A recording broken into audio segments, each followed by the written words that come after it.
എല്ലാവർക്കും നമസ്കാരം. ഫെബ്രുവരി മാസ രാശിഫലങ്ങളെയാണ് ഇന്ന് നമ്മൾ നോക്കാൻ പോകുന്നത്. ചന്ദ്രനെ കൂടാതെ ബുധൻ, ചൊവ്വ, ശുക്രൻ, സൂര്യൻ എന്നീ ഗ്രഹങ്ങൾ ഈ മാസം രാശി മാറുന്നുണ്ട്. ഇതിൽ ബുധൻ മാസം തുടങ്ങുമ്പോൾ ധനുക്കൂറിൽ നിന്ന് മകരത്തിലേക്കും പിന്നീട് 20-ാം തീയതി മകരത്തിൽ നിന്ന് കുംഭത്തിലേക്കും രാശി മാറുന്നുണ്ട്. ഈ മാറ്റങ്ങളൊക്കെ മേടം മുതൽ മീനം വരെയുള്ള 12 കുറുകൾ ജനിച്ച വ്യക്തികൾക്ക് നൽകാൻ പോകുന്ന അനുകൂലവും പ്രതികൂലവുമായ ഫലങ്ങളെക്കുറിച്ചാണ് ഇന്ന് നമ്മൾ നോക്കാൻ പോകുന്നത്. രാശിഫലങ്ങൾ പൊതുഫലങ്ങളാണ്.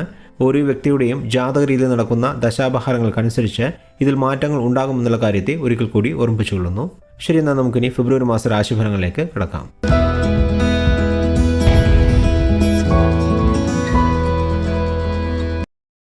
ഇടവക്കൂറിൽ ജനിച്ചവരുടെ ഫെബ്രുവരി മാസ രാശിഫലങ്ങളെ നോക്കാം.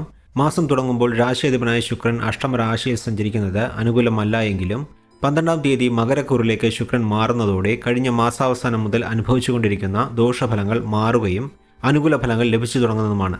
ശുക്രന്റെ കൂടെ ചൊവ്വയും ചേർന്ന് അഷ്ടമരാശിയിൽ സഞ്ചരിക്കുന്നതുകൊണ്ട് പലർക്കും ചെറിയ രീതിയിൽ ആരോഗ്യ പ്രശ്നങ്ങൾ വന്നിട്ടുണ്ടാകും. അതുപോലെ വിവാഹപ്രായമായവർക്ക് വിവാഹകാര്യങ്ങൾ തടസ്സങ്ങളും വന്നു കാണും. ശത്രുശല്യം അധികരിച്ചിട്ടുണ്ടാകും. കലാരംഗത്തുള്ളവർക്കും ദോഷഫലങ്ങൾ ഉണ്ടായിക്കാണും. ഈ മാസം 12-ാം തീയതി ശുക്രൻ രാശി മാറുന്നതോടുകൂടി വിവാഹകാര്യങ്ങളിൽ ഉണ്ടായിരുന്ന തടസ്സങ്ങളൊക്കെ മാറും. കലാകാരന്മാർക്ക് നിരവധി അവസരങ്ങൾ വന്നു ചേരും. അസുഖങ്ങളൊക്കെ വിട്ടുമാറി ആരോഗ്യം മെച്ചപ്പെടും. മാസം തുടങ്ങുമ്പോൾ സൂര്യൻ മകരത്തിലും പിന്നീട് 10-ാം ഭാവമായ കുംഭത്തിലും സഞ്ചരിക്കുന്നതിനാൽ രാഷ്ട്രീയ രംഗത്ത് പ്രവർത്തിക്കുന്നവർക്കും സർക്കാർ ജീവനക്കാർക്കും അനുകൂല ഫലങ്ങൾ ലഭിക്കുന്നതാണ്. 5-ാം തീയതി മുതൽ ചൊവ്വ 9-ൽ തന്റെ ഉച്ചരാശിയിൽ സഞ്ചരിക്കുന്നതിനാൽ വിവാഹം കഴിഞ്ഞ ദമ്പതിമാർക്കിടയിൽ ഉണ്ടായിരുന്ന പ്രശ്നങ്ങളൊക്കെ കുറയുകയും കുടുംബത്തിൽ സന്തോഷവും സമാധാനവും തിരികെ വരുന്നതുമാണ്. വ്യാഴദൃഷ്ടി അഷ്ടമരാശിയിലേക്ക് വരുന്നത് ദോഷഫലങ്ങളെ കുറയ്ക്കുന്നതാണ്. എങ്കിലും ശുഭകാര്യങ്ങൾക്ക് വേണ്ടി ചെലവുകൾ ചെയ്യേണ്ടതായി വരും.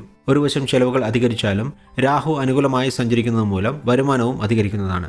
ഫെബ്രുവരി 6, 7 ഈ ദിവസങ്ങൾ ചന്ദ്രൻ അഷ്ടമരാശിയിൽ സഞ്ചരിക്കുന്നതിനാൽ ജാഗ്രത പാലിക്കേണ്ടതാണ്.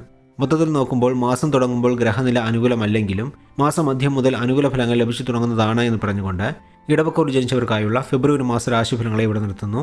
അടുത്ത വീഡിയോയിൽ മിഥുനക്കൂറിൽ ജനിച്ചവരുടെ ഫലങ്ങളെ നോക്കാം. അതുവരെ എല്ലാവർക്കും നന്ദി, നമസ്കാരം.